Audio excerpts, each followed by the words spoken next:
Dovoľte mi prosím na úvod najprv jednu osobnú poznámku.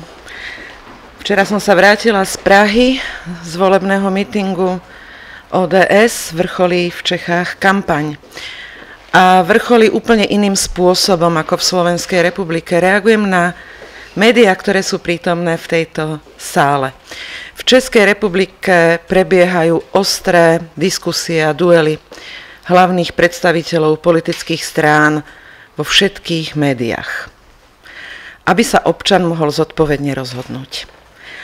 Aby k hlavným nosným témam kampane si mohol urobiť obraz, ktorá strana akú pozíciu zaujíma, aké má stanovisko.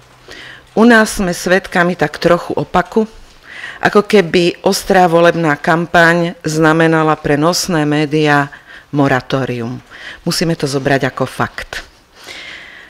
Napriek tomu mi dovoľte skonštatovať, ako SDK-UDS vníma a vidí nosné témy volieb tohto roku.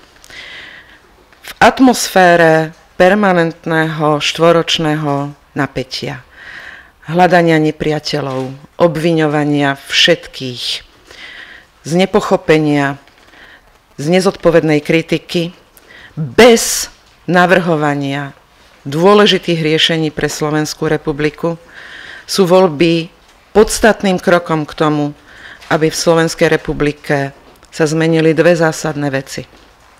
Spôsob politiky a konkrétne návrhy riešení. Zmena je na dosah. Voľby budú aj referendum o dôležitých témach, ktoré sa dotýkajú každodenného života tejto spoločnosti. Podľa SDK-UDS vnímame tri nosné témy a rozhodujúce témy týchto volieb. Voľby sú vždy o kvalite života ľudí, našich rodín a detí.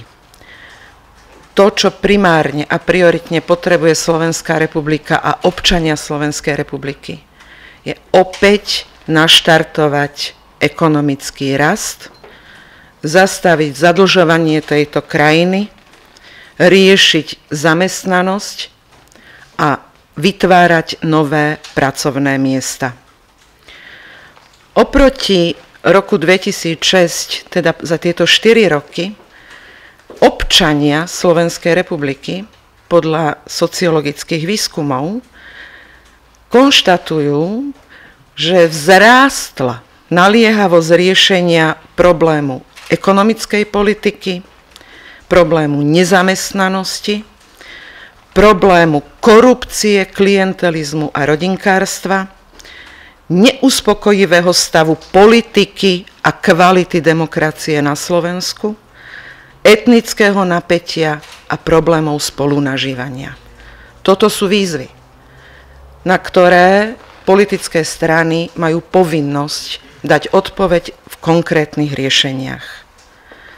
S témou kvality života úzko súvisí, ako naštartujeme slovenskú ekonomiku. Či budeme robiť zodpovednú politiku. Či naozaj spomalíme a neskôr zastavíme zadlžovanie tejto krajiny, či budeme žiť na úkor budúcich generácií, alebo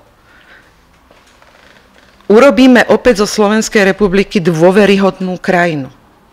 Dôvera v naše inštitúcie, dôvera v propodnikateľské prostredie, dôvera vo vymáhateľnosť práva sú základné podmienky preto, aby sme mohli opäť naštartovať túto krajinu. Nemôžeme ísť gréckou či maďarskou cestou. Nemôžeme ísť cestou ďalších pôžičiek.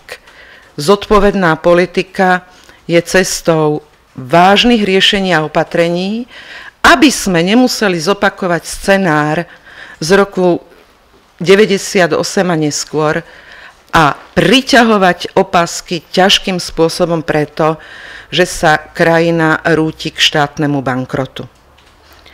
A tým tretím pilierom a dôležitým je právny štát. Je vymáhateľnosť práva. Je kvalita demokracie.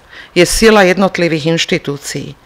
Je reforma súdnictva, dôvera v súdy, aby rozhodovali nestranne, spravodlivo a rýchlo.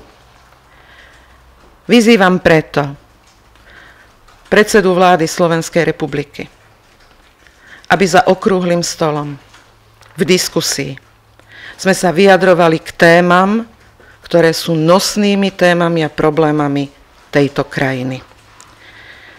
Prišiel čas, aby sme nezastierali reálne problémy Slovenskej republiky.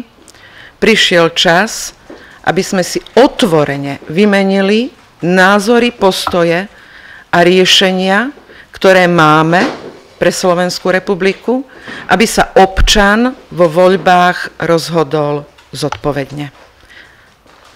Rozprávajme sa, aby rozhodnutie vo voľbách bolo založené na informáciách a na zodpovednom rozhodnutí sa. Ďakujem veľmi pekne.